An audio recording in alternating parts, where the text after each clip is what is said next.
Siruke Zaria. Anye demado fola. Anye demado fola. Amina segi demado indeka. Adaka mgo chama wele kuye dobe uyoke. Dobe mgo moke folo. Nka sebe shembioro. Amoke folo ne. Allahu akbar. Suratu Zaria. Siruke ngune fantanya yisoro. Problem do bi dala. Wal ma war ko problem do tuni de dala. Selima. Wallahi suratul Zaria. Adaba kama sini sogoma. Ta tamaro kulugelen san. Ika dona sokono.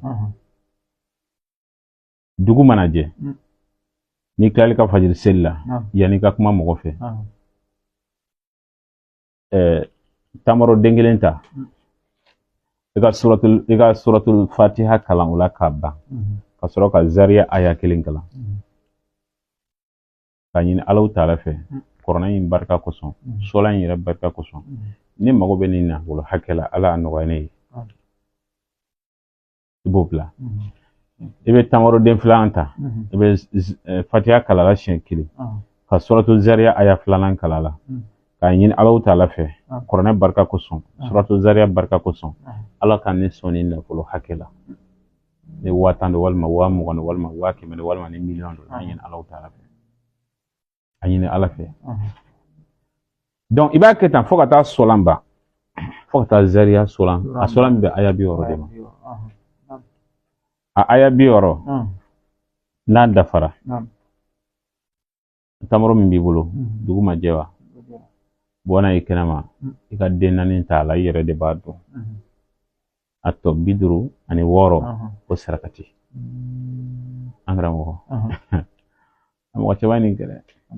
Ibrahim fetel do yake Ibrahim soma do yake wallahi ayake akwal ti qur'an do ne ko tradition de bali bul français la ale yake aka kontar tunga ka bo sini nyoko bishuina mini wati do wata walti ale maleta ko wata aya warin yere foto da jongan tinga karamo ma fulo aka donga fo ay delu mambla wallahi ayaketa afamira don yini yake chuwi afamira suratu Zaria ande laka fo awye gunna fulo barade do nga jamana karamo bado be bi ademu Allahu Taala ko yakuye wa sogono delu suratu Zaria de nyoro chama be kuma wakiya kan wallahi chama ko wakiya Qur'an na fulo soyi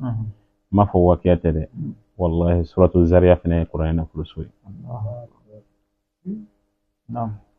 sibuka kan nan fulo soro wal ma ka place soro ira kala yini minni parce que mo di te barake wallahi amika delu minni o ka bara a partager delu ti ma shita fo barakelata wallahi fo barakelata o yɛrɛ e bɛ se k'a kɛ aw bɛɛ bɛ se ka nin kɛ n'a sɔrɔ aw sɛbɛ ye baara ye suratu Zaria a nasi bɔ siɲɛ 60 k'a sɛbɛ k'a ban siɲɛ 60 n'i y'a sɛbɛ siɲɛ 1 siɲɛ 2 siɲɛ 3 muso dɔ ye n wele nin na ko mansin dɔw bɛ yen u bɛ nasi bɔ yala k'a bɛ bɛn o la nka a bɔ a la a bɛɛ ka kan o yɛrɛ ka sɛbɛnni ka ɲi anw ta ye a nasi bɔ ni be place dɔ nɔfɛ walima n bɛ ɲɛfɛla min na mɔgɔ kana kunna bɛɛ ka ɲɛ kan n tɛ jigin quoi n bɛ yɛlɛn quoi i t'a fɛ ka jigin fiyewu wallahi suratu Zaria bara n'i y'a siɲɛ 63 nasi bɔ yani siɲɛ 60 nasi bɔ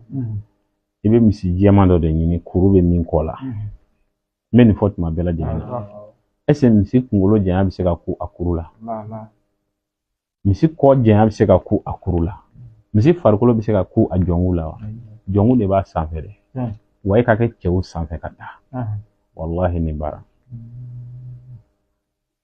donc n'i y'a sɛbɛ ta siɲɛ 60 i bɛ misi jɛman dɔ ɲini ka a jɔngu in dilan ka sogo tigɛ tigɛ ka tila yɔrɔ tile 7 dumuni hakɛ ye sa an k'a fɔ ten o la i bɛ nin nasi n'a dilan ɲɔgɔn fɛ e yɛrɛ min a bɛ ka baara e min ye bɛ nasi dɔ kɛ sogo in na k'a laja walima k'a dilan ka ɲa i bɛ se ka sɛmɛni kɛ k'a dun cogo min na o la a bɛ sɔrɔ ka baara yɛrɛ yɛrɛ daminɛ su o su a bɛ suratu Zariya a b'a kalan siɲɛ 60 su o su a b'a kalan siɲɛ 60 fo ka taa se su 7 ma a ban o ban a bɛ dugawu kɛ a ka garisɛgɛ ko la a ka sanfɛ yɛlɛnna wallahi a ye nin kɛ an karamɔgɔ san tɛ dafa mobili ko kɔni tɛ wallahi mobili ko kɔni tɛ ne ye Zariya baara dɛ wallahi ne ye Zariya baara a y'a kɛ ala k'an bɛ sababa ma donc nin kɔfɛ sa a kana fɔ bilen ko ka dalilu d'a ma min bɛ mobili sɔrɔ dɛ mobili sɔrɔ dalilu de filɛ bolo ala ka lemina daminɛ a faamuyara voilà an ka taa ɲɛfɛ